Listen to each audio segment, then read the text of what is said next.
Krishna studio চ্যানেলে আপনাকে স্বাগতম।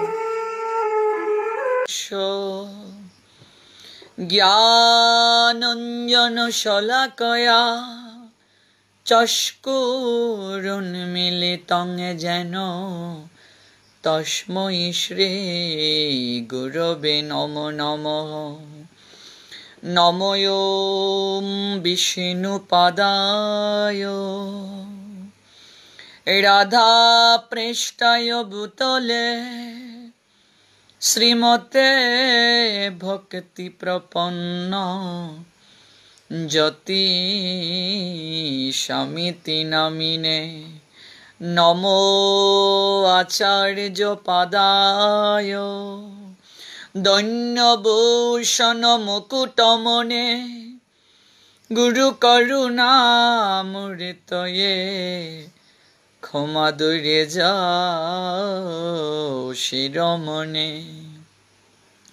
ও বন্দে বৃন্দাবন গুরু কৃষ্ণ কমলোচনা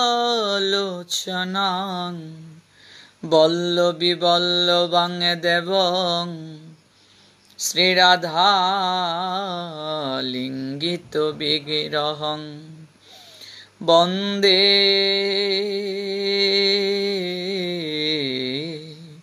শ্রীকৃষ্ণ চৈতন্য দয়াল প্রভু নিত্যানন্দ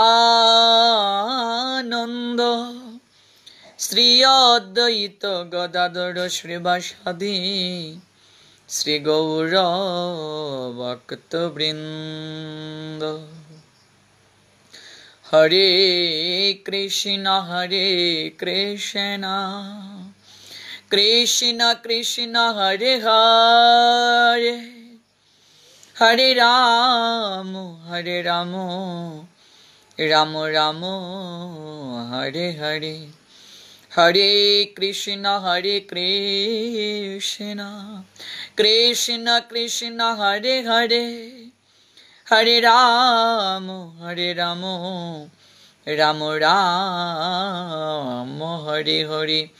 হরে কৃষ্ণ কৃষ্ণ কৃষ্ণ কৃষ্ণ হরে হরে হরে রাম রাম রাম হরে হরে। সমবেত অনলাইনে কৃষ্ণ কথা শ্রবণকারী ভক্তবৃন্দ, এই মুহূর্তে দেশ তথা দেশের বাহির থেকে যে বা যারা এই কৃষ্ণ কথা আলাপন পরিবারে যুক্ত হয়েছেন, আপনাদের প্রত্যেকের রাতুল রাঙ্গা চরণে আমি অবাজন বৈষ্ণব জ্ঞানে দণ্ডবোধ প্রণাম নিবেদন করছি। ভক্তবৃন্দ, শুরুতেই একটি বিষাদ সংবাদ দ্বারা প্রেম ভক্তি অঞ্জলি জ্ঞাপন করছি।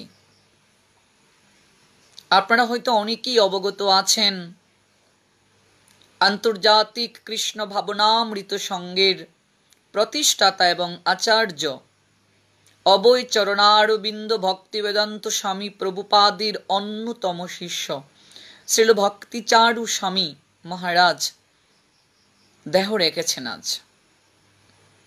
তিনি আমাদের বাংলাদেশের ব্রাহ্মণবাড়িয়া জেলার কসবা উপজেলাতে তিনি আবির্ভূত হয়েছিলেন। জগৎবাসী আমরা এক উজ্জ্বল নক্ষত্রকে হারালাম। সনাতন ধর্মের অপূরণীয় ক্ষতি সাধিত হয়ে গেল। সংবাদটি শ্রবণ করার সঙ্গে সঙ্গে আমার হৃদয় ব্যথিত হয়ে উঠল। কারণ সাধু মহাত্মা মহাজনেরা জগৎ থেকে যখন চলে যান, তখন জগতের অপরিমেয় ক্ষতি সাধিত হয়।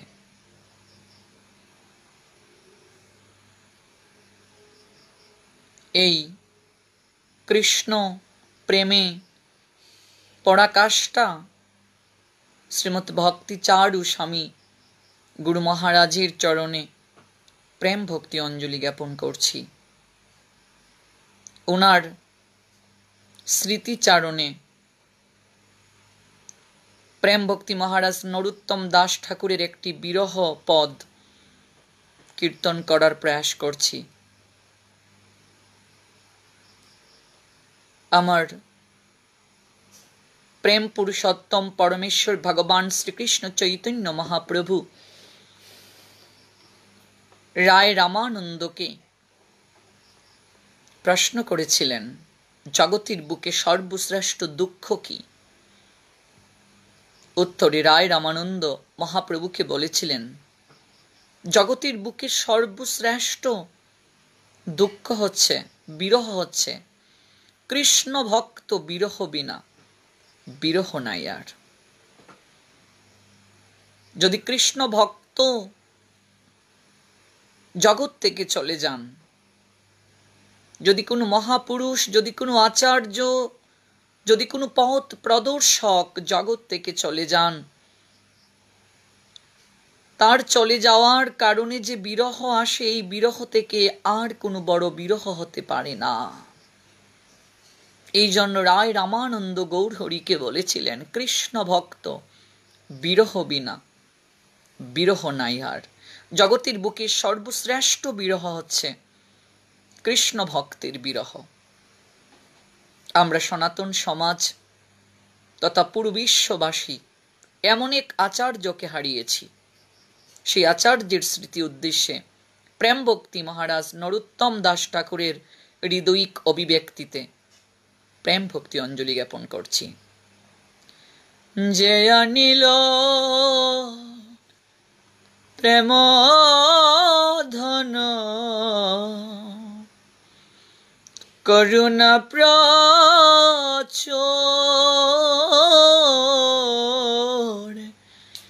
যে আনিল প্রেম ধন করুণা প্রচুর, হেন প্রভু কোথা গেলা আচার্য ঠাকুর, হেন প্রভু কোথা গেলা আচার্য ঠাকুর, যে আনিল প্রেম ধন করুণা প্রচুর,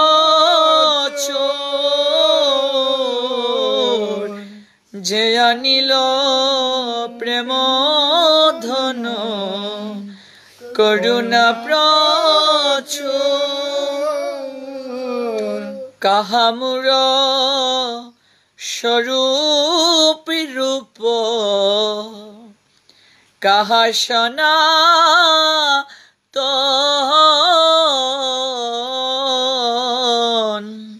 কাহা মুর স্বরূপ রূপ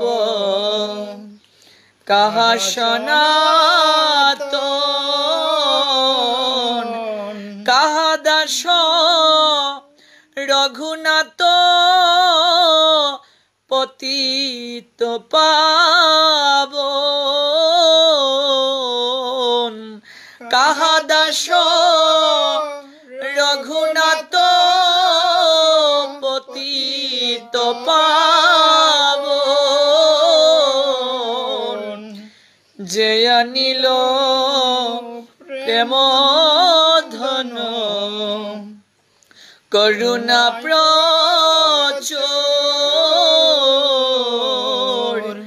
যে আনিল প্রেম ধন করুণা প্রচুর, কাহা মুর ভট্ট যুগ কাহা কবিরাজ,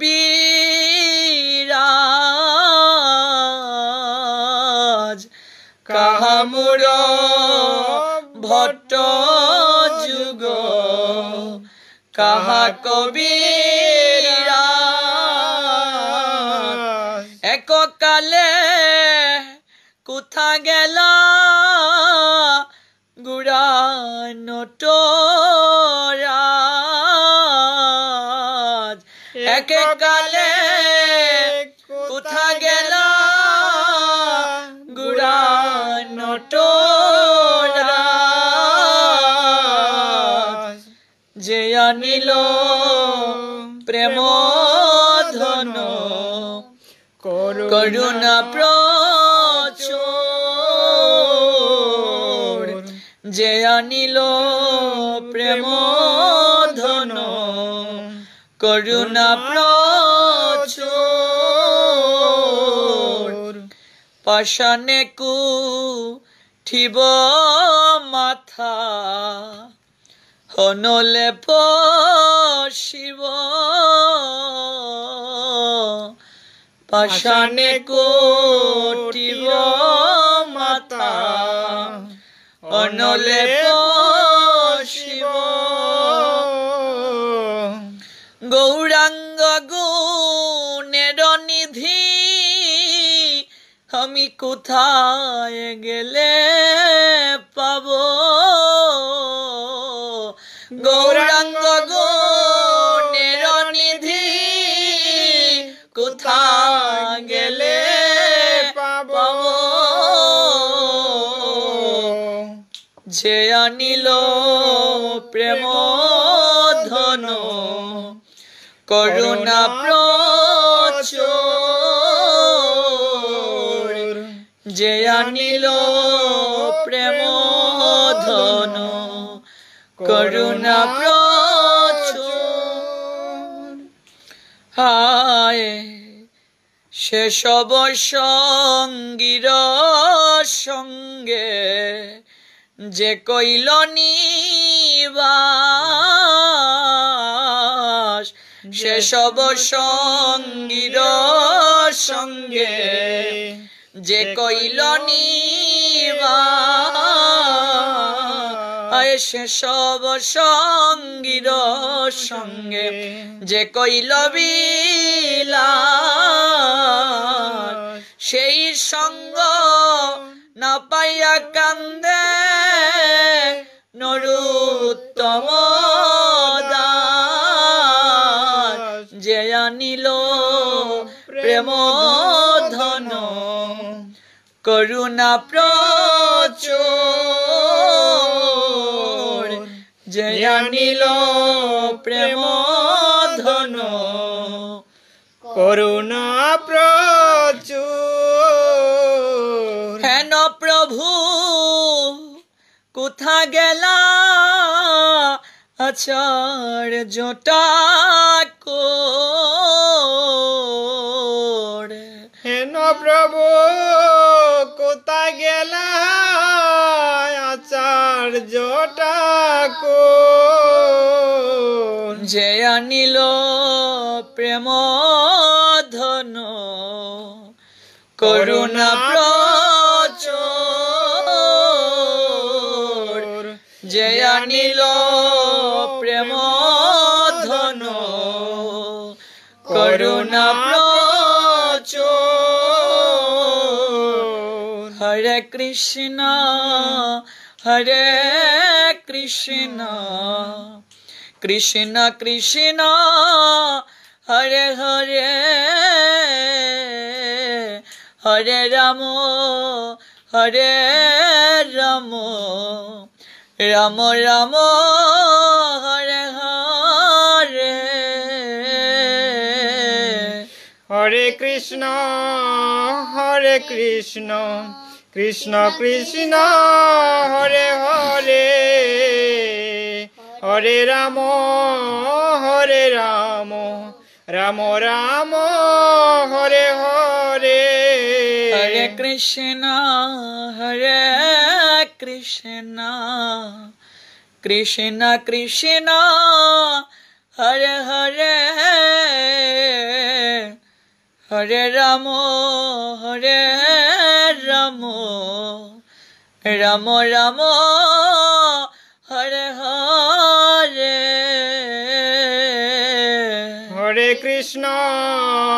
হরে কৃষ্ণ কৃষ্ণ কৃষ্ণ হরে হরে হরে রাম রাম রাম হরে হরে হরে কৃষ্ণ কৃষ্ণ কৃষ্ণ হরে হরে হরে রাম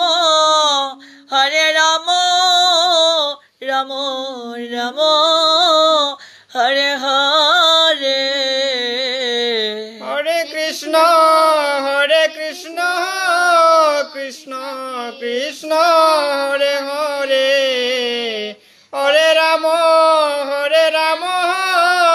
রাম রাম হরে হরে জয় গুরুদেব জয় গুরুদেব গুরুদেব জয় গুরুদেব জয় গুরুদেব জয় গুরুদেব গুরুদেব জয় গুরুদেব জয় পরম গুরুদেব জয় পরম গুরুদেব পরম গুরুদেব জয় পরম গুরুদেব জয় পরম গুরুদেব জয় পরম গুরুদেব পরম গুরুদেব জয় পরম গুরুদেব জয় প্রভুপদ জয় প্রভুপদ ভক্তি সিদ্ধান্ত সরস্বতী ঠাকুর প্রভুপাদ নিতাই গৌর হরি বল হরি বল হরি বল হরি বল নিতাই গৌর হরি বল হরি বল হরি বল হরি বল। আমরা কৃষ্ণ কথা আলাপন পরিবার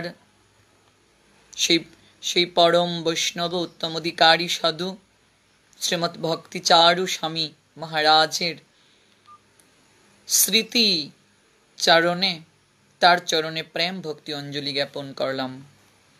জয়যুক্ত হন উনি, ভগবান শ্রী গোবিন্দের চরণ প্রাপ্ত হন। ভক্তবৃন্দ, আপনাদের প্রত্যেকের রাতুল রাঙ্গা চরণে আবারও আমি বন্দনা করছি। আজকের যে নির্ধারিত বিষয় গুরু পূর্ণিমা, আগামীকাল গুরু পূর্ণিমা তিথি। আপনারা যারা এই বিষয়ে অবগত আছেন তারা স্বীয় স্বীয় স্থান থেকে আগামীকাল যে তিথি গুরু পূর্ণিমা তিথি, সেই গুরু পূর্ণিমা তিথি সম্পর্কে প্রচার করবেন। যারা এই বিষয়ে জানেন না তাদের উদ্দেশ্যে আজকের এই এপিসোড গুরু পূর্ণিমা তিথি। আমরা এই তিথি সম্পর্কে জানবো, তারপর কল নেওয়া হবে। ভক্তবৃন্দের নিকট থেকে যদি কোনো প্রশ্ন থেকে থাকে আমরা সেই প্রশ্নগুলো নেওয়ার চেষ্টা করব।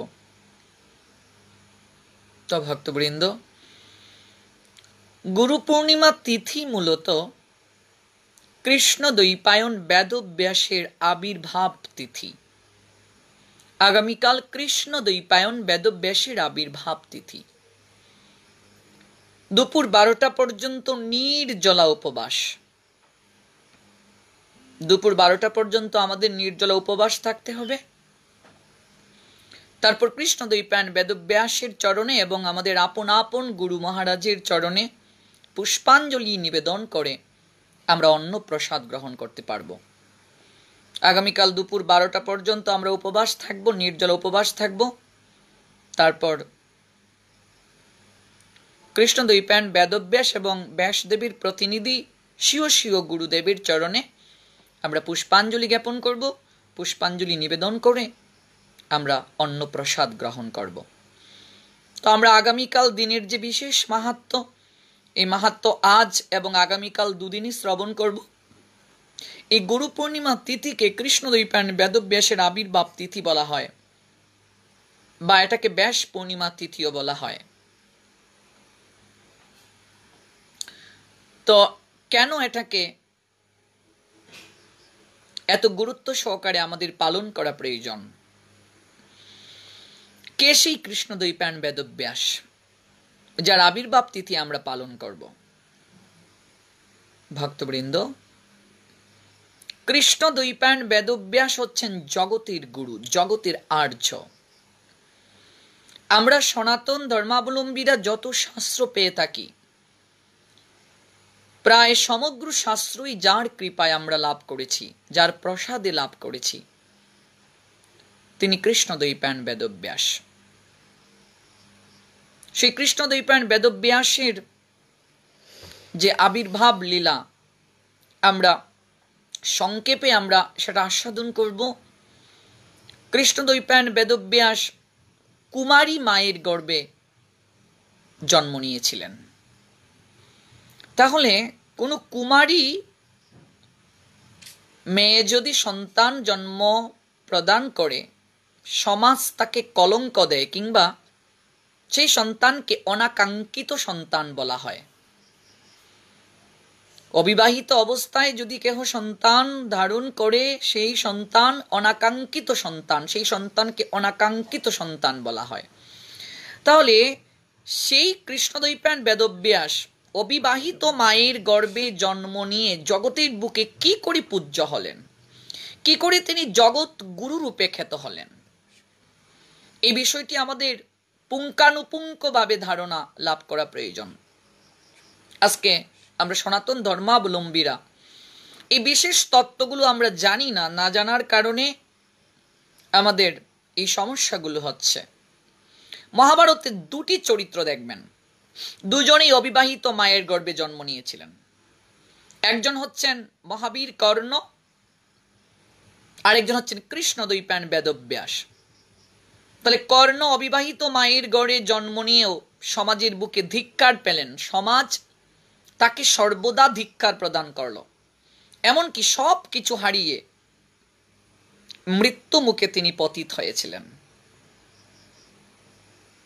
অথচ একই ব্যাসদেব জগতের বুকে পূজ্য হলেন। সমাজ সংসার ব্যাসদেবের চরণে প্রেম ভক্তি অঞ্জলি জ্ঞাপন করে। কি রহস্য রয়েছে তার মাঝে, সমস্ত কথা আমরা জানব। কর্ণ অবিবাহিত মায়ের গর্ভে জন্ম নিলেন, জন্ম নিয়ে জগতের বুকে তিনি লাঞ্ছিত হলেন, বঞ্চিত হলেন। পিতৃ পরিচয় না জানার কারণে জগতের বুকে তিনি প্রতিটা পদে পদে লাঞ্ছিত হলেন, গঞ্জনা পেলেন। একই ব্যাসদেব অবিবাহিত মায়ের গর্ভে জন্ম নিয়ে জগতের বুকে পূজ্য হলেন। কি কারণ তার? সমস্ত কারণগুলো জানতে গেলে পুরোটা এপিসোড জুড়ে আমাদের সঙ্গে থাকতে হবে, আজ এবং আগামীকাল। এই দুদিনই আমরা এই বিষয়ে বিস্তারিত আলোচনা করব। তার একটাই কারণ, মায়ের কারণে। মায়ের কারণে কিভাবে? মায়ের কারণে কিভাবে কর্ণ অবিবাহিত মায়ের গর্ভে জন্ম নিয়েছিলেন? কুন্তী দুর্বাসা মুনিকে সেবায় সন্তুষ্ট করে দুর্বাসা মুনির নিকট থেকে একটা বর পেয়েছিলেন। দুর্বাসা মুনি তাকে আশীর্বাদ করেছিলেন, কুন্তীকে আশীর্বাদ করেছিলেন যে তোমার সেবায় আমি সন্তুষ্ট হয়েছি, আমি তোমাকে এমন একটি মন্ত্র প্রদান করছি, ওই মন্ত্র তুমি যখন কায় মনোবাক্যে উচ্চারণ করবে, উচ্চারণ করে তুমি যে দেবতাকেই স্মরণ করবে, সেই দেবতা সঙ্গে সঙ্গে তোমার নিকটে আবির্ভূত হতে বাধ্য থাকবেন। এই মন্ত্রটা আমি তোমাকে প্রদান করছি, এবং সেই দেবতার নিকট থেকে তুমি যাহা প্রার্থনা করবে তোমার তাই পূর্ণ হবে। কুন্তী দুর্বাসা মুনির নিকট থেকে যখন সেই বর প্রাপ্ত হলেন, মন্ত্রটা লাভ করলেন, তখন মনে মনে সংশয় কুন্তীর ছিল, কারণ তিনি তখন অবিবাহিত কুমারী ছিলেন, যে মন্ত্রের সত্যি কি এই গুণ, আমি যে দেবতাকে স্মরণ করব সঙ্গে সঙ্গে সেই দেবতা আমার নিকটে আবির্ভূত হবেন এবং আমার ইচ্ছে পূরণ করবেন। একটু পরীক্ষা করে দেখা যাক, সত্যি সত্যি সেই মন্ত্রে কাজ করে কিনা, সত্যি সত্যি দেবতা আবির্ভূত হন কিনা, একটু পরীক্ষা করা আবশ্যক। তাই কুন্তী পড়ন্ত বিকেল বেলা ব্যালকনিতে দাঁড়িয়ে অস্তগামী সূর্যের দিকে অপলক দৃষ্টিতে তিনি থাকিয়ে আছেন। সেই সূর্যের লালাভা কুন্তীর হৃদয়কে স্পর্শ করল। আহা, কি চমৎকার, কি অনিন্দময়! এক দৃষ্টিতে তিনি থাকিয়ে আছেন। সূর্য অস্ত গেল, তমসা ঘনিয়ে আসলো। পরদিন সকালবেলা সূর্যনারায়ণকে আবার তিনি প্রণাম নিবেদন করলেন। মনে মনে ভাবলেন, দেখি আমি সূর্যনারায়ণকে স্মরণ করি, সূর্যদেবকে স্মরণ করে দেখি যে তিনি আমার নিকট আবির্ভূত হন কিনা, উপস্থিত হন কিনা। আপন খেয়ালে দুর্বাসা মন্ত্রটি প্রদান করে একটা কথা বলে গিয়েছিলেন, দেখো কুন্তী, অধৈর্য হয়ে এই মন্ত্র তুমি জপ করিও না, অবহেলায় তুমি এই মন্ত্র জপ করিও না দেবী।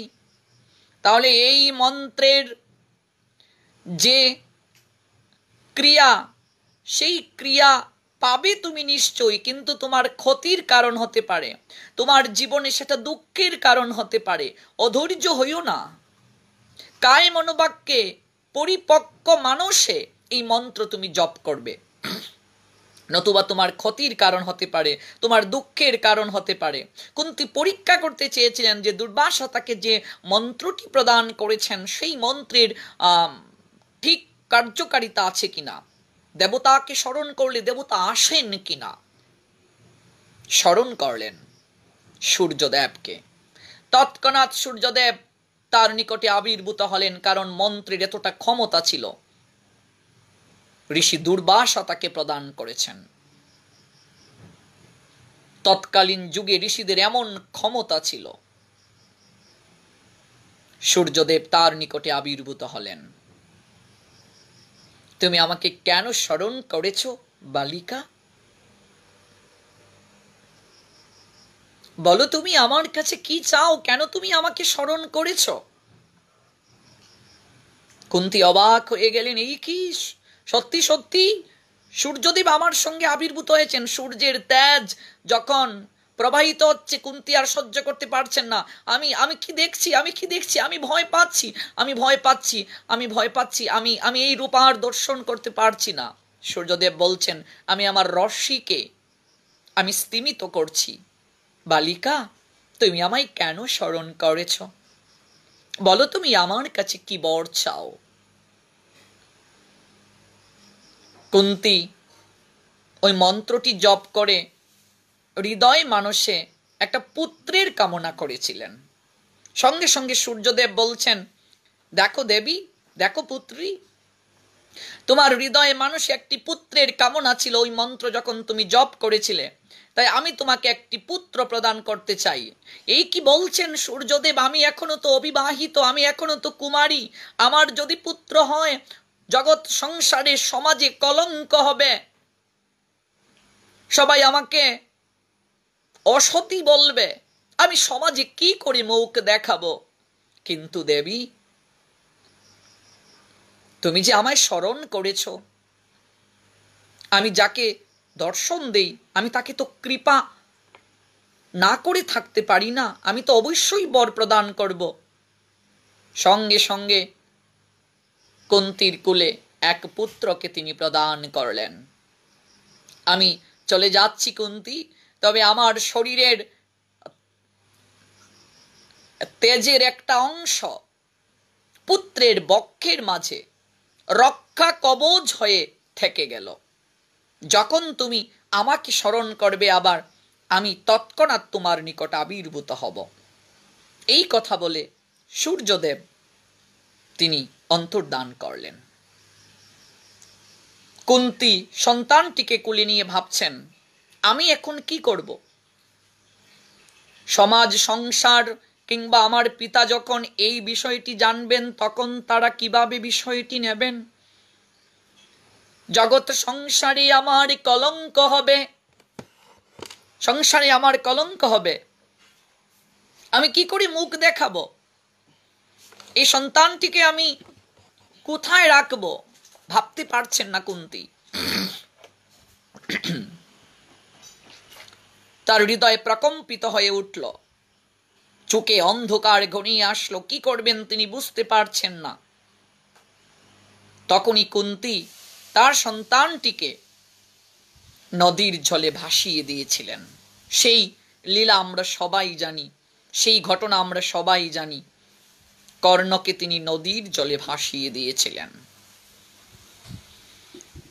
একটা মানুষের জীবনে, সমাজে চলতে গেলে প্রথম যে জিনিসটি থাকা প্রয়োজন সেটা হচ্ছে পরিচয়।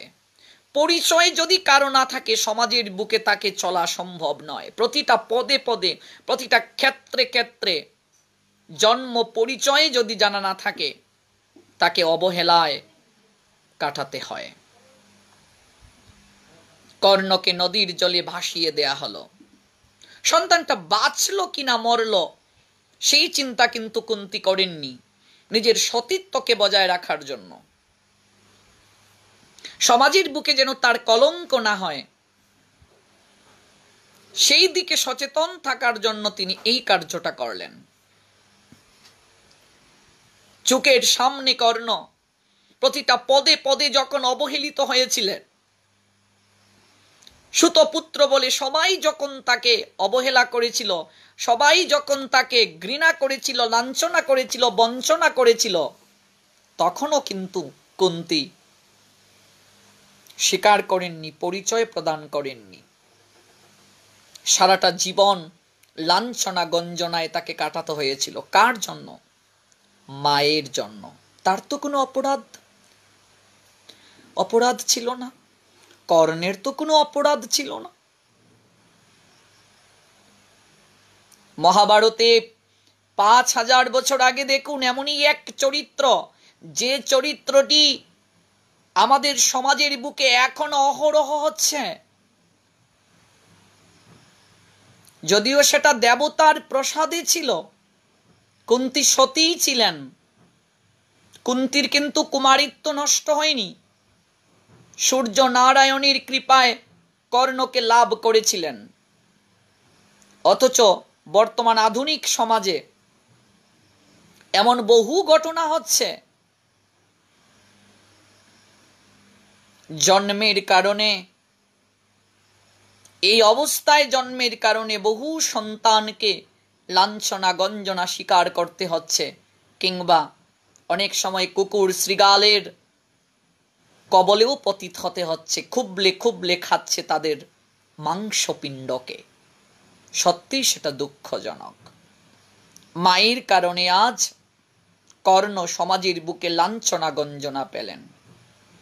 অন্যদিকে যদি আমরা কৃষ্ণদ্বৈপায়ন বেদব্যাসের চরিত্রের দিকে দৃষ্টি নিক্ষেপ করি, আগামীকাল যার আবির্ভাব তিথি, যে কৃষ্ণদ্বৈপায়ন বেদব্যাসের আবির্ভাব তিথি, এবং যে তিথিকে গুরু পূর্ণিমা তিথি বলা হয়, ব্যাস পূর্ণিমা তিথি বলা হয়, যে ব্যাস পূর্ণিমা তিথিতে আমরা দুপুর 12টা পর্যন্ত নির্জলা আগামীকাল উপবাস করব।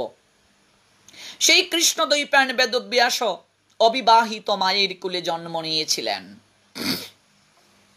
তার মায়ের নাম কি? সত্যবতী। সেই সত্যবতীর পূর্ব নাম ছিল মৎস্যগন্ধা। সারা শরীরে তার মাছের গন্ধ করত, কোন পুরুষ তাকে গ্রহণ করত না।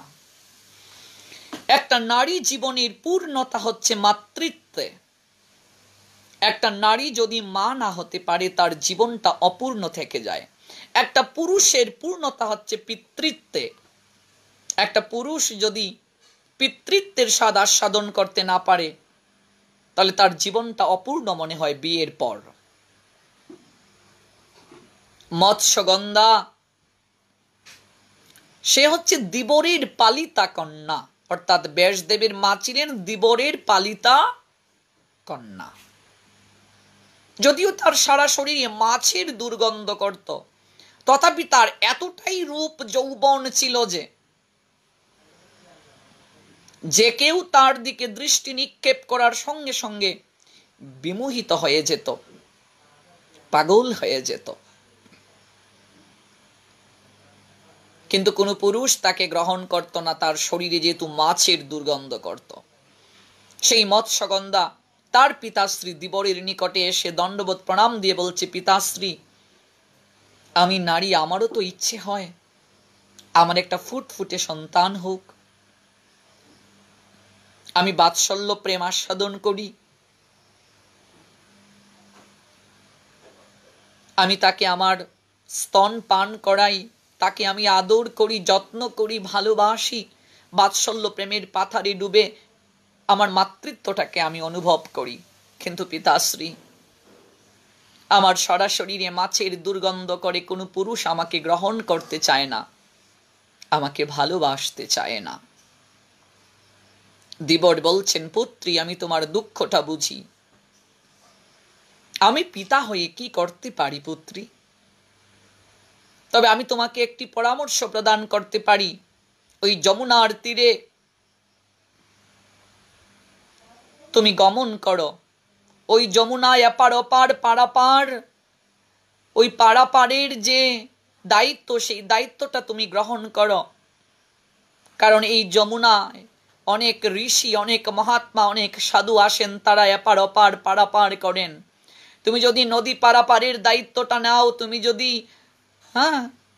লোকদেরকে এপার ওপার পারাপার করো, হয়তো কোনো একদিন কোনো ঋষি, কোনো মহাত্মা, কোনো সাধু তোমার নৌকাতে উঠতেও পারেন। আর সেই ঋষির কৃপায়, সাধুর কৃপায়, কোন বৈষ্ণবের কৃপায় তোমার হৃদয়ের ইচ্ছা পূরণ হতে পারে। মা, আমি তোমাকে ওই আশীর্বাদটা প্রদান করতে পারি, এই পরামর্শটা প্রদান করতে পারি।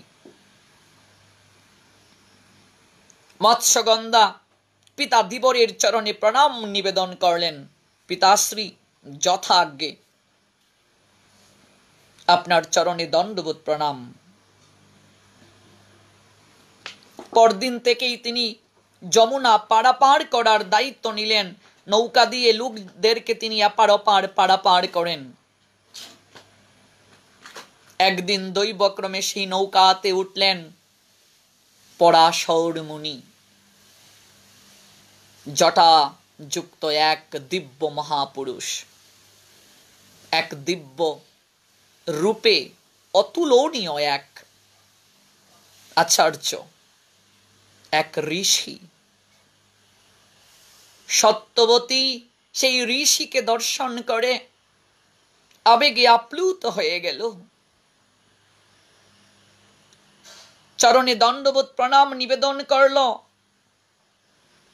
আর মনে মনে বাসনা জ্ঞাপন করল, হে ঋষিবর, আমি নারী, আমারও তো ইচ্ছে হয় আমি মা হব, আমার একটা সন্তান হোক, আমি বাৎসল্য প্রেম আস্বাদন করি, কিন্তু কোনো পুরুষ আমাকে গ্রহণ করতে চায় না।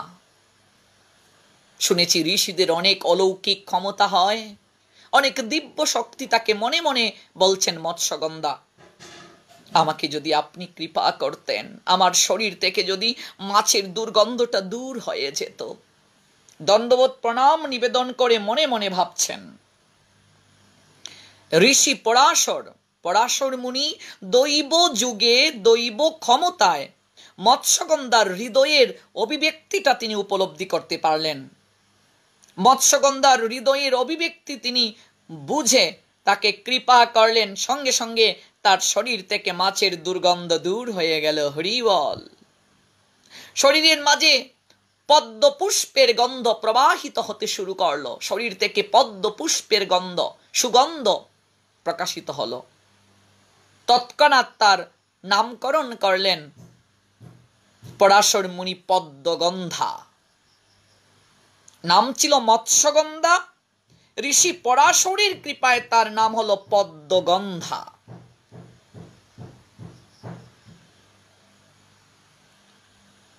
মৎস্যগন্ধা পদ্মগন্ধা হলেন।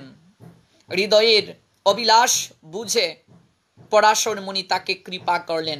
মাতৃত্বের সাধন করার জন্য যা প্রয়োজন সেই ঋষিবর মৎস্যগন্ধাকে তা দিয়ে গেলেন। একবার ভিতর থেকে উপলব্ধি করুন ঘটনাটি। একটা অবিবাহিত নারী, একটা কুমারী নারী সন্তান ধারণের বাসনা জ্ঞাপন করেছিল। শরীরে মাছের দুর্গন্ধ থাকার কারণে কেউ তাকে গ্রহণ করেনি।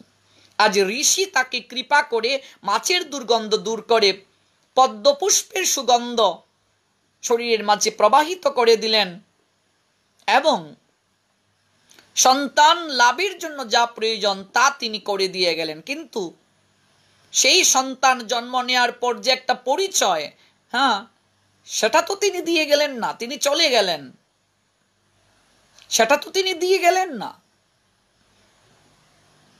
মৎস্যগন্ধা আজ থেকে 5000 বছর আগের এক নারী, মহাভারতের এক অন্যতম চরিত্র।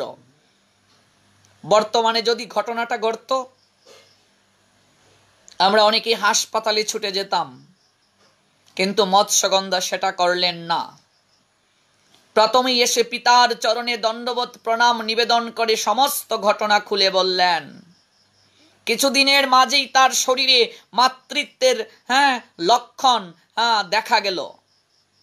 মাতৃত্বের সাধন করার প্রারম্ভিকায় যে লক্ষণগুলো শরীরে ফুটে উঠে, সেই লক্ষণগুলো শরীরের মাঝে প্রকাশিত হলো। সমাজের সবাইকে তিনি ডেকে ডেকে বললেন, সমাজের সবাইকে তিনি বললেন আমি মা হতে চলেছি। কারো কাছে তিনি লুকালেন না, কারো কাছে তিনি মিথ্যে কথা বললেন না, আমি মা হতে চলেছি সবার কাছে তিনি প্রকাশ করলেন। আমি ঠাকুর গড়ে 2 ঘন্টা তাকে বের হয়ে 100টা মিথ্যে কথা বলি। ভগবানের অনন্ত নামের মাঝে একটা নাম হচ্ছে সত্য। সত্য হচ্ছে ভগবানের একটি নাম। ভগবান সত্যের মাঝে থাকেন। এই জন্যই তো ব্যাসদেব ভাগবতের প্রথম শ্লোকেই লিখতে পেরেছিলেন সত্যম পরম ধীমহি। ভাগবতের শেষেও তিনি লিখতে পারলেন সত্যম পরম ধীমহি। সত্যের মাঝেই ভগবান থাকেন। সমাজের সবাই এই ঘটনাটি নিরীক্ষণ করে মৎস্যগন্ধার এহেন আচরণ দেখে অবাক হয়ে গেল। মেয়েটা কতটা সত্যনিষ্ঠা, মেয়েটা কতটা সত্যবাদী। মৎস্যগন্ধা সবাইকে বললেন আমি তো অপরাধ করিনি, আমি তো পাপ করিনি। আমি যদি আজ বিষয়টিকে লুকাতাম তাহলে আমার সেটা পাপ হতো, আমার সেটা অপরাধ হতো। কুন্তী যে কার্যটি করেছিলেন, সমাজের কাছে হেয় হবেন এই ভয়ে তিনি সন্তানটাকে নদীর জলে ভাসিয়ে দিলেন। সন্তানকে নদীর জলে তিনি ভাসিয়ে দিয়েছিলেন। সন্তানটা বাঁচবে না মরবে সেই চিন্তা তিনি করলেন না।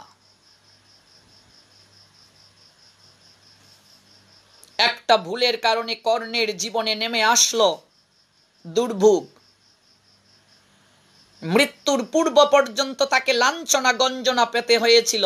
কারণ আমার প্রকৃত বাবাকে একমাত্র আমার মাই বলতে পারেন। আমার মা ছাড়া তো আর কারো পক্ষে বলা সম্ভব নয় আমার বাবাকে। আর কেউ তো বলতে পারবে না আমার বাবাকে। আমার বাবাকে আমার মাই বলতে পারেন। আর ভগবান তো নিশ্চয়ই। যুদ্ধের কিছুদিন আগে ভগবান কৃষ্ণ ছল করলেন, কর্ণকে উপলব্ধি করিয়ে দিলেন তুমি যে পিতৃ পরিচয়ের আশায় ছুটাছুটি করছো, তুমি কি জানো তোমার পিতাকে? তুমি কি জানো তোমার মাতাকে? কর্ণ এই কথা শুনে আকাশ থেকে যেন মৃত্তিকায় পড়ল। বিশ্বাস করতে পারছিল না, অবাক হয়ে গিয়েছিল সে। কুন্তী যখন পুত্রের দাবি নিয়ে কর্ণের কাছে গিয়েছিলেন, কর্ণ তখন বলেছিলেন আজ এসেছো তুমি পুত্রের দাবি নিয়ে? কেমন মাতা তুমি?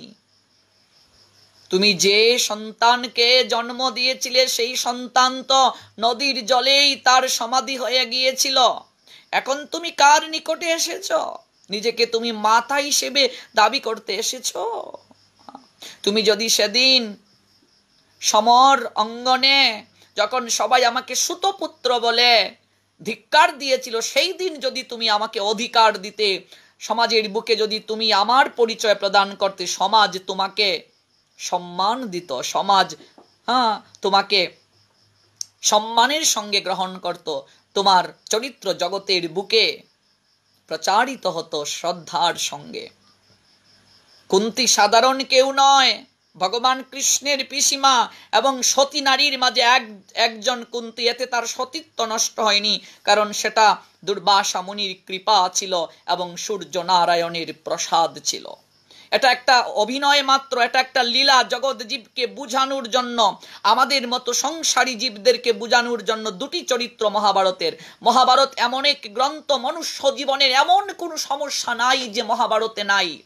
রাষ্ট্রীয় তন্ত্র থেকে শুরু করে, রাজনীতি থেকে শুরু করে, সমাজনীতি থেকে শুরু করে, কর্ম, জ্ঞান, ভক্তি, এমন কোনো বিষয় নেই যে মহাভারতে নেই। দুর্ভাগ্য, আমরা হিন্দু জাতি, আমরা মহাভারত পড়ি না।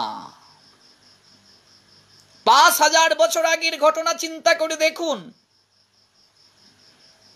কুন্তির কার্যটা তো দৈব ছিল, কিন্তু আমাদের সমাজে এমন অনেক নারী আছে যারা কামনার উত্তাল তরঙ্গে ডুবে নিজের কিছু সময়ের কামনা চরিতার্থ করার জন্য, এমন অনেক পুরুষ আছে, পুরুষ নামের কলঙ্ক, তারা নিজের কামনা চরিতার্থ করার জন্য এহেন কার্যে উপনীত হয়, তারপর লজ্জায় ঢাকার কারণে সেই সন্তানকে, নিষ্পাপ সন্তানকে অনেক সময় ডাস্টবিনেও ছুঁড়ে ফেলে দেয়।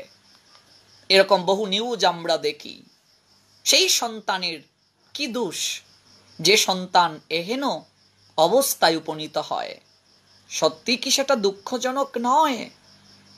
স্বয়ং বিচার করে সিদ্ধান্ত গ্রহণ করুন। কুন্তী জগতের বুকে কর্ণকে লাঞ্ছিত, বঞ্চিত করলেন, কিন্তু ব্যাসদেব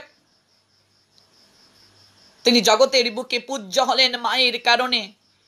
মৎস্যগন্ধা সবাইকে বললেন, আমি মা হতে চলেছি, আমার কামনা তো মিথ্যে নয়, কোনো পুরুষ তো আমাকে তখন গ্রহণ করেনি, কোনো পুরুষ তো আমাকে ভালোবাসেনি, আমার মাছের দুর্গন্ধ যখন শরীরে করেছিল কেউ তো আমাকে গ্রহণ করেনি। আজ ঋষির কৃপায় আমার সেই দুঃখ দূর হয়েছে, আজ ঋষি আমায় কৃপা করেছেন, আমি মা হতে চলেছি, এটা তো আমার দোষের কিছু নয়। সবাইকে তিনি এই সত্যটাকে বললেন, গোপন তিনি করলেন না। সমাজের সবাই সেদিন উপলব্ধি করলেন মেয়েটা কতটা সত্যবাদী। দেখো, সবাই তাকে বিনম্র প্রণাম নিবেদন করলেন। সেদিন থেকে মৎস্যগন্ধার নাম হয়ে গেল সত্যবতী। ভালো করে বুঝুন, আজকে আমরা গীতা পড়ি, আজকে আমরা ভাগবত পড়ি, আমরা পুরাণ পড়ি, অথচ ব্যাসদেবকে চিনি না। কৃষ্ণদ্বৈপায়ন বেদব্যাসকে যদি না, কৃষ্ণদ্বৈপায়ন বেদব্যাস সম্পর্কে আমাদের সম্যক ভাবে ধারণা থাকা প্রয়োজন। কে সেই কৃষ্ণদ্বৈপায়ন বেদব্যাস? আমরা যার কৃপায় এত এত শাস্ত্র পেয়েছি, যিনি বেদকে 4টি ভাগে বিভাজন করলেন, ঋক, সাম, যজুর এবং অথর্ব। বেদকে 4টি ভাগে তিনি বিভাজন করলেন। আজকে বেদ, বেদান্ত, আজকে 18টা পুরাণ, আজকে এই যে উপনিষদগুলো, আজকে এই যে গীতাকে লিপিবদ্ধকরণ, মহাভারত এবং অমল পুরাণ ভাগবত, যে ভাগবতের আনুগত্যে কলির সমস্ত ধর্ম আচরিত হবে, সবকিছু কার কৃপাতে? কৃষ্ণদ্বৈপায়ন বেদব্যাসের কৃপাতে। তাই যদি জাতীয় গুরু রূপে কাউকে আখ্যায়িত করতে হয়, তিনি হলেন কৃষ্ণদ্বৈপায়ন বেদব্যাস।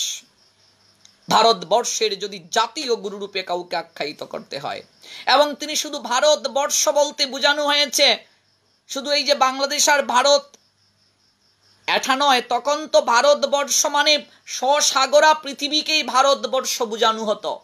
সমগ্র জগতের যদি কাউকে গুরু রূপে বলতে হয়, আখ্যায়িত করতে হয়, তিনি হলেন কৃষ্ণদ্বৈপায়ন বেদব্যাস। তাহলে ভক্তবৃন্দ উপলব্ধি করুন কালকের উপবাসটা আমাদের কতটুকু গুরুত্বপূর্ণ। কালকে যে আমরা দুপুর 12টা পর্যন্ত উপবাস করব, এই উপবাসটা কতটা গুরুত্বপূর্ণ। জগতের যিনি আচার্য, যার কৃপায় আমরা সবকিছু পেয়েছি, তিনি হলেন কৃষ্ণদ্বৈপায়ন বেদব্যাস। তার মা মৎস্যগন্ধা থেকে পদ্মগন্ধা, পদ্মগন্ধা থেকে হলেন সত্যবতী, সত্যে নিষ্ঠ থাকার কারণে। ধীরে ধীরে যখন সময় ঘনালো, একটা দ্বীপের মাঝে জন্ম দিলেন সন্তানটিকে। দ্বীপের মাঝে ব্যাসদেবের জন্ম হয়েছিল বলে তার নাম রাখা হলো দ্বৈপায়ন, অর্থাৎ দ্বীপের মাঝে জন্ম, আবির্ভাব। অয়ন শব্দের আরেকটা অর্থ হচ্ছে বাস করা, অয়ন শব্দের আরেকটা অর্থ হচ্ছে নিলয়, অয়ন শব্দের অর্থ আবির্ভাবও বুঝায়। দ্বীপ যুগ অয়ন, দ্বৈপায়ন, দ্বীপের মাঝে তার আসা হলো, দ্বীপের মাঝে তার নিবাস হলো। এই জন্য তাকে দ্বৈপায়ন বলা হয়। তার গায়ের বর্ণটা ছিল কালো, তাই তাকে বলা হয় কৃষ্ণ। আমরা পেলাম গায়ের বর্ণ কালো বলে কৃষ্ণ, দ্বীপের মাঝে নিবাস বলে দ্বৈপায়ন, আর বেদকে পরবর্তীতে 4টি ভাগে তিনি বিভাজন করেছিলেন বলে তার নাম হলো বেদব্যাস। এই পেলাম আমরা কৃষ্ণ, দ্বৈপায়ন, বেদব্যাস। মায়ের কারণে জগতের বুকে তিনি পূজ্য হলেন। সত্যবতী জগতের বুকে তিনি প্রাণ খুলে বলেছিলেন আমি মা হতে চলেছি, লুকালেন না। ঋষির কৃপাটাকে তিনি কুন্তির মতো লুকালেন না, তাই তার মহত্ব জগতের বুকে প্রচারিত হয়েছে। কৃষ্ণ দ্বৈপায়ন বেদব্যাসের তিনি জননী, জগতের বুকে তার মহিমা প্রচারিত হয়েছে। জন্ম হওয়ার কয়েক বছর পরই, যেহেতু ঋষির বীর্যে তার জন্ম, শরীরের মাঝে তো সেই ধ্যান করার বীজ পূর্ব থেকেই বপনকৃত। জন্ম হওয়ার কিছুদিন পরেই ব্যাসদেব বদরিকাশ্রমে ধ্যানে চলে গেলেন। মায়ের কাছে প্রতিজ্ঞা করে গেলেন, মাতা, যখনই আপনি আমাকে স্মরণ করবেন ঠিক তখনই আমি আপনার নিকটে এসে আবির্ভূত হব। যখনই আপনি আমাকে স্মরণ করবেন আমি তৎক্ষণাৎ আপনার নিকটে এসে আবির্ভূত হব। আমরা পরবর্তীতে দেখতে পাই সেই সত্যবতী যখন কুরুবংশীয় মহারাজ শান্তনুর পানি গ্রহণ করলেন, শান্তনুর সঙ্গে বিবাহ বন্ধনে আবদ্ধ হলেন এবং চিত্রাঙ্গদ বিচিত্রবীর্য নামে 2 পুত্রের জন্ম দিলেন। এবং 2 পুত্র যখন মারা গেল, পরবর্তীতে বিচিত্রবীর্যের যে 2 স্ত্রী অম্বিকা অম্বালিকা, তাদেরকে নিয়োগের মাধ্যমে যে সন্তান ধারণের প্রক্রিয়া করেছিলেন সেটাও কিন্তু সত্যবতী, তারই প্রসাদ পুত্র কৃষ্ণদ্বৈপায়ন বেদব্যাসকে তিনি আমন্ত্রণ করেছিলেন। সেটা একটা আলাদা চ্যাপ্টার, আলাদা লীলা, আমরা কোনো এক সময় সেই বিষয়গুলো আলোচনা করব। তাহলে কৃষ্ণদ্বৈপায়ন বেদব্যাসকে আমরা পেলাম তিনি জগৎ গুরু, আর প্রত্যেকের আমাদের আপন আপন গুরুদেব হচ্ছেন কৃষ্ণদ্বৈপায়ন বেদব্যাসের প্রতিনিধি। অর্থাৎ আগামীকাল কৃষ্ণদ্বৈপায়ন বেদব্যাসের পাশাপাশি আমাদের স্বীয় স্বীয় গুরুদেবের নিজ নিজ গুরুদেবেরও আগামীকাল পূজা করা হবে, অর্চনা করা হবে। জগতের সমস্ত গুরুদেবের চরণ বন্দনা করা হবে। মাতা গুরু, পিতা গুরু, জ্যেষ্ঠ গুরু, শিক্ষা গুরু, দীক্ষা গুরু, যত গুরু পাদপদ্ম আছেন প্রত্যেক গুরু পাদপদ্মের বন্দনা করা হবে। আমাদের সনাতন শাস্ত্রে গুরুদেব এক অপরিসীম ভূমিকা পালন করেন। তবে আমরা সনাতন ধর্মের হিন্দু সমাজের লোকদের মাঝে একটা বিষয় এখন বর্তমানে প্রকট আকার ধারণ করছে। আমরা অনেকেই নিজের গুরুদেবকে যতটুকু সম্মান করি, অন্য গুরুদেবকে আমরা ততটুকু সম্মান করি না। এটা সবচেয়ে বড় ব্যর্থতা আমাদের। এই জন্য দিন দিন আমরা বিভক্ত হয়ে যাচ্ছি। আমরা কে কার শিষ্য এই নিয়ে আমরা বিভক্ত হয়ে যাচ্ছি, এটা মোটেই কাম্য নয়। সনাতন ধর্মের হিন্দু সমাজের লোকেরা এমনিতেই আমরা দিন দিন সংখ্যা লঘুতে পরিণত হয়ে যাচ্ছি, দিন দিন আমরা ক্ষয়িষ্ণু হয়ে যাচ্ছি। আমাদের মাঝে দিব্য জ্ঞান প্রচুর, কিন্তু কাণ্ড জ্ঞানের বড় অভাব। ওই কাণ্ড জ্ঞান না থাকার কারণেই আমাদের আজ এহেন পরিণতি, আমরা দিন দিন একেবারে সংখ্যা লঘুতে পরিণত হয়ে যাচ্ছি। অন্যান্য ধর্মের মানুষদের মাঝে আমরা যে একতা দেখতে পাই, যে সৌহার্দ্য দেখতে পাই, কিন্তু আমাদের হিন্দুদের মাঝে এই একতাটা খুবই কম। এটা জয় রাধের দল, এটা জয় নিতাইয়ের দল, এটা জয় গুরুর দল, এটা হরে কৃষ্ণের দল, এই যে দলাদলি ঠেলা ঠেলি, এটা হিন্দু সমাজে খুবই প্রকট। আমি কাউকে ছোট করে কথা বলছি না। যতদিন যাবত আমরা হিন্দুরা দলাদলি ছেড়ে কুলাকুলি করতে না পারবো, গলাগলি করতে না পারবো, ততদিন যাবত হিন্দুদের এই দুর্দশা দূর হবে না। তাই ভক্তবৃন্দ, আসুন আমরা দলাদলি ছাড়ি, আমরা গলাগলি করি। আসুন আমরা দলাদলি ছাড়ি, আমরা কুলাকুলি করি। হিংসায় হিংসা বাড়ে, ভালোবাসা মানুষকে কাছে টানে। হিংসা ছাড়তে হবে, ভালোবেসে কাছে নিয়ে আসতে হবে সবাইকে। দলাদলি ছাড়তে হবে, গলাগলি করতে হবে, দলাদলি ছেড়ে কুলাকুলি করতে হবে, নতুবা হিন্দুদের এই দুর্দশা দূর হবে না। আমরা ভক্ত হতে যাই, কিন্তু ভক্ত হতে গিয়ে আমরা বিভক্ত হয়ে যাচ্ছি। আমরা এই গুরুদেবের, আমরা ওই গুরুদেবের, আমরা সাদা তিলক ব্যবহার করি, আমরা কালো তিলক ব্যবহার করি। কেউ বলছে আমাদের তিলকেই দরকার নেই, সাধু হও, সাধু সেজো না। এই যে দলাদলি শুরু হয়ে যাচ্ছে, এই যে সমস্যা, এই সমস্যা থেকে বের হতে হবে। আমরা ভক্ত হব, আমরা যেন বিভক্ত না হই। দিন শেষে আমাদের একটাই পরিচয়, আমরা সনাতনী। দিন শেষে আমাদের একটাই পরিচয়, গর্বের সঙ্গে বলবো আমি হিন্দু, আমি সনাতনী। এটাই আমার প্রকৃত পরিচয়, আমি সনাতনী। অনেকে আছে নিজেকে হিন্দু পরিচয় দিতে লজ্জাবোধ করে, অনেকে আছে নিজেকে সনাতনী পরিচয় দিতে লজ্জাবোধ করে। আমি এই সকল অপদার্থদেরকে আমি দেখে দুঃখ পাই। আমি অনেক সময় হাসি যে আমি অমৃতের সন্তান, আমি আর্য সন্তান, আমি অমৃতের পুত্র। আমি নিজেকে সনাতনী পরিচয় দিতে লজ্জাবোধ করি, আমি নিজেকে হিন্দু পরিচয় দিতে লজ্জাবোধ করি। এর চেয়ে আর কি লজ্জার কিছু হতে পারে? আমি নিজেকে হিন্দু পরিচয় দেব, আমি লজ্জাবোধ করি। আমি সনাতনী, আমি গর্বের সঙ্গে বলবো আমি সনাতনী। এটা আমার গর্ব। অনেকে ভয় পায়। আমি এক জায়গায় পাঠে গিয়েছি, নাম বলবো না। আমি বলছি কণ্ঠে আপনি কেন তুলসীর মালাটা ধারণ করেন না, একটু করেন না। বলছে আমি যদি কণ্ঠে মালা ধারণ করি তাহলে তো অনেকেই জানবে আমি হিন্দু, আমি সনাতনী। আমি বলছি বাহ, চমৎকার আপনার কথা। আপনি কণ্ঠে মালা দেবেন এই জন্য সবাই আপনাকে হিন্দু জানবে? যতটুকু পারা যায়, বর্তমান যে অবস্থা, যতটুকু পারা যায় নিজেকে একটু লুকিয়ে রাখাই ভালো। হায় রে কুলাঙ্গার অপদার্থ, তুই নিজেকে লুকিয়ে রাখতে চাস? আর্য সন্তান আমি অমৃতস্ব পুত্র। আমাদের পূর্বপুরুষদের যে যশস্বী গাথা, এগুলো যদি আমরা অধ্যয়ন করি তখন আমরা বুঝতে পারবো আমাদের বীর্যে আমাদের কতটা পরাক্রম নিহিত। আমি হিন্দুর গড়ে জন্ম নিয়েছি, আমি সনাতনী গড়ে জন্ম নিয়েছি। এর চেয়ে বড় আর সৌভাগ্য কি কোনো কিছু হতে পারে? বহু জন্মের স্বীকৃতি ছিল, বহু জন্মের স্বীকৃতি থাকার কারণে হিন্দুর গড়ে আমার জন্ম হয়েছে। বহু জন্মের স্বীকৃতি থাকার কারণে সনাতন ধর্মে আমার জন্ম হয়েছে। সনাতনী হয়ে আমাকে জন্ম গ্রহণে আমি প্রবৃত্ত হয়েছি। এটা বহু জন্মের স্বীকৃতি আমার ছিল বলে।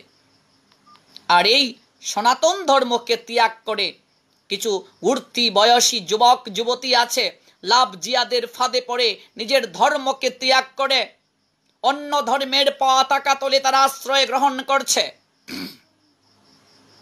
নিজের সংস্কৃতি সম্পর্কে ধারণা না থাকার কারণে, নিজের ধর্ম সম্পর্কে জ্ঞান না থাকার কারণে, পারিবারিক শিক্ষার অভাবের কারণে তারা নিজের ধর্মকে ত্যাগ করে দুদিনের একটু কুমকুম কুলুকুলুর জন্য, একটু ভালোবাসার জন্য অন্য ধর্মের তারা পতাকা তোলে আশ্রয় গ্রহণ করছে। একটু খোঁজ নিয়ে দেখুন, গুগল ঘেটে দেখুন, নিউজ পত্রগুলো ঘেটে দেখুন, যারা এই সনাতন ধর্ম ত্যাগ করে অন্য ধর্মে আশ্রয় নিয়েছে কজন সুখী হয়েছে, ইউজ করে ছেড়ে দিয়েছে। তাই যুব সমাজ ওঠো, জাগো, আর ঘুমিও না। আমরা যদি না জাগিমা কেমনে সকাল হবে? তোমার ছেলে উঠলে মাগো রাত পুহাবে। তবে জাগতে হবে, শুধু নিজে জাগলেই হবে না, জাগতে হবে, জাগাতে হবে। স্বামী বিবেকানন্দ পাশ্চাত্যে আমেরিকাতে হাত তুলে বলেছিলেন গর্বের সঙ্গে আমি হিন্দু, অথচ আমরা সেটা ভুলে যাই। যুব সমাজ ওঠো, জাগো, আর ঘুমিও না। নিজের সংস্কৃতি সম্পর্কে ধারণা না থাকার কারণে, পারিবারিক শিক্ষার অভাবের কারণে স্কুল কলেজে যখন আমরা পড়াশোনা করতে যাই, অন্যান্য ধর্মের বন্ধু বান্ধব যখন আমাদেরকে বিভিন্ন প্রশ্ন করে ধর্ম সম্পর্কে, আমরা কিচ্ছুটি উত্তর দিতে পারি না, কিচ্ছুটি আমরা উত্তর দিতে পারি না। একের পর এক প্রশ্ন করছে আমাদের ধর্ম নিয়ে, কিন্তু আমরা উত্তর দিতে পারছি না। তারপরে একটু ভালোবাসার ফাঁদে ধীরে ধীরে আমরা জড়িয়ে যাই। আমরা মনে করি মানুষে মানুষে কোনো ভেদাভেদ নেই। হ্যাঁ, নিশ্চয়ই মানুষে মানুষে কোনো ভেদাভেদ নেই, এই কথাটা সত্য। নানান বরণ গাভীর রে ভাই, একই বরণ দুধ, জগৎ বড়ে দেখিলাম একই মায়ের পুত। অন্যান্য ধর্মের মানুষেরা এইরকম প্রথম মিষ্টি মিষ্টি কথা বলে যে সবার উপরে মানুষ সত্য, তাহার উপরে নাই। ভালোবাসার জন্য সব কিছু করা যায়। আমরাও জড়িয়ে গেলাম মিষ্টি মধুর কয়েকটা কথা শুনে, তারপর কয়েকদিন কুমকুম কুলুকুলু হলো ভালোবাসায়, তারপরে ফেসবুক হোয়াটসঅ্যাপে ছাড়াছাড়ি হলো, কিংবা 2-3 দিন একটু মিষ্টি মধুর কথা আলাপন, একটু আদর সুয়াদ, তারপর ইউজ করে ছেড়ে দেয়া হলো। একটা মানুষও সুখী হয়নি। ধর্মকে যারা ত্যাগ করেছে, নিজের ধর্মকে ত্যাগ করে যারা অন্য ধর্মের পতাকা তলে আশ্রিত হয়েছে, লাভ জিহাদের শিকার হয়েছে, একটা মানুষও সুখী হয়নি। দেখুন বিভিন্ন সংবাদ ঘেটে তাদের চোখের জলে স্নাত হচ্ছে, তাদের দুঃখের করুণ কাহিনী শুনে হৃদয় কম্পিত হয়ে যায়। আমার এই অনুষ্ঠানটির মাধ্যমে যে সকল যুবক যুবতীরা আপনারা শুনছেন, সচেতন হন। লাভ জিহাদের ফাঁদ থেকে আপনারা আপনাদের ভাই বন্ধু বান্ধবকে বাঁচান, ফিরিয়ে আনুন, নিজের সংস্কৃতি চর্চায় যত্নবান হন। কি আছে না আমার ধর্মে, কি নেই আমার ধর্মে? আপনি রিসার্চ করে দেখুন, দ্যাট মোস্ট লজিক্যাল অ্যান্ড সায়েন্সেবল সনাতন ধর্ম, দ্যাট মোস্ট লজিক্যাল অ্যান্ড সায়েন্সেবল। আজকে চিকিৎসা শাস্ত্রের সমগ্র থিওরি এই সনাতন শাস্ত্র থেকে নেওয়া হয়েছে। কি নেই সনাতন শাস্ত্রে? নেই কি? দুর্ভাগ্য হিন্দু জাতি, আমরা অধ্যয়ন করি না। আমরা ঠাকুর গড়ে গ্রন্থকে লাল সালু দিয়ে বেঁধে রাখি, ভেতরে কি আছে খুলে দেখি না। মরার পরে গীতা বুকের মাঝে দেই, জানবো কি করে? ছোটবেলায় বাচ্চাদেরকে মায়েরা কার্টুন ছেড়ে দেয় টিভিতে, শেক্সপিয়রের গল্প শোনায়, ইংলিশ মিডিয়ামে ভর্তির জন্য নাচানাচি শুরু হয়ে যায়। নিশ্চয়ই প্রয়োজন আছে ইংরেজি, তাই বলে নিজের সংস্কৃতিকে অবহেলা করে, নিজের সংস্কৃতিকে অবহেলা করে, নিজের ধর্মকে অবহেলা করে। আমার মা ছোট্টবেলাতে ঘুমানোর সময় আমাকে চুলে বিলি কেটে কেটে রামায়ণের কিচ্ছা বলতেন, মহাভারতের কিচ্ছা বলতেন। এখনকার মায়েরা এইগুলো আর করে না। বহু জায়গায় দেখেছি সারা বাংলায় ঘুরে, ছোটবেলাতেই সন্তানদেরকে টিভি ছেড়ে কার্টুন ছেড়ে দিয়েছে, কার্টুন ছেড়ে ছেড়ে খাচ্ছে, সন্তানদেরকে খাওয়াচ্ছে। জানবে কি? আমাদের সনাতন ধর্মের হিন্দু সমাজের 1/3 মেয়েরা শুধু বৃহস্পতিবারে লক্ষ্মীর ঘটকে বদলাতে জানে, লক্ষ্মীর পাঁচালি পড়তে জানে, আর কিচ্ছুটি জানে না। অধিকাংশ মেয়েরা শুধু একটা অনুষ্ঠানে দান আনতে হয়, দূর্বা আনতে হয়, একটা আমের পল্লব আনতে হয়, একটা কলা পাতা আনতে হয়, সিঁদুরের 5টা ফুটা দিতে হয়, এই পর্যন্তই জানে, আর কিছুই জানে না। কিন্তু যদি বলা হয় 5টা সিঁদুরের ফুটা কেন, এটাও আমরা জানি না। কোন আঙ্গুল দিয়ে সিঁদুর কপালে পড়তে হয়, এটাও জানি না। শঙ্খ আসলো থেকে কেন পড়তে হয় জানি না, কলা পাতা কেন আনতে হয় জানি না, দেখা দেখি ধর্ম প্রতিপালন করছি, কিচ্ছুটি জানি না। ধর্ম সম্পর্কে এতটা অজ্ঞ আমরা। মাস্টার্স কমপ্লিট করে আসা যদি হিন্দুর কোনো ছেলেকে আপনি জিজ্ঞেস করেন, 100টা ছেলেকে গীতার শ্লোক বলো, আমি চ্যালেঞ্জ করে বলতে পারি 100-র মাঝে 990টা ছেলেই গীতার শ্লোক বলতে পারবে না। কি প্রয়োজন আছে এই শিক্ষার? Institution education is most important and impartial, but religious education is part and parcel. No existence, no fables, that is only universal to that topic, institution education and religious education. আমরা এতটা ইগনোরেন্স, এতটা আমরা মূর্খতার সুপানে চলে যাচ্ছি। আমরা শাস্ত্র অধ্যয়ন করি না, মনে করি দুধ চাই।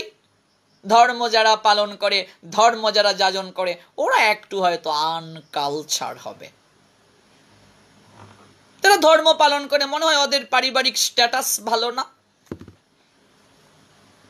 যারা ধর্ম পালন করে হয়তো ওরা খেতে পারে না, একটা করে তো খেতে হবে। ম্যাক্সিমাম মানুষদের মাঝে এইরকম একটা ধারণা কাজ করে, হয়তো খেতে পারে না, একটা করে তো কিছু করতে হয়। ইয়াংদের মাঝে একটা ধারণা, দুধ চাই, খাও দাও ফুর্তি করো। জীবন তো একটাই বস, খাও দাও ফুর্তি করো। কি দরকার আছে এখন এগুলো করার? এখন খাও দাও আনন্দ করো, আর কিচ্ছু না। এ থেকে বের হয়ে আসুন, নিজের সংস্কৃতিকে জানুন, নিজের ধর্ম সম্পর্কে রিসার্চ করুন। কি নেই আমার ধর্মে, কি নেই আমার ধর্মে? আমি গর্বের সঙ্গে বলবো আমি হিন্দু, আমি গর্বের সঙ্গে বলবো আমি। ভিডিওটি আপনার ভালো লাগলে লাইক, কমেন্ট এবং সাবস্ক্রাইব করুন।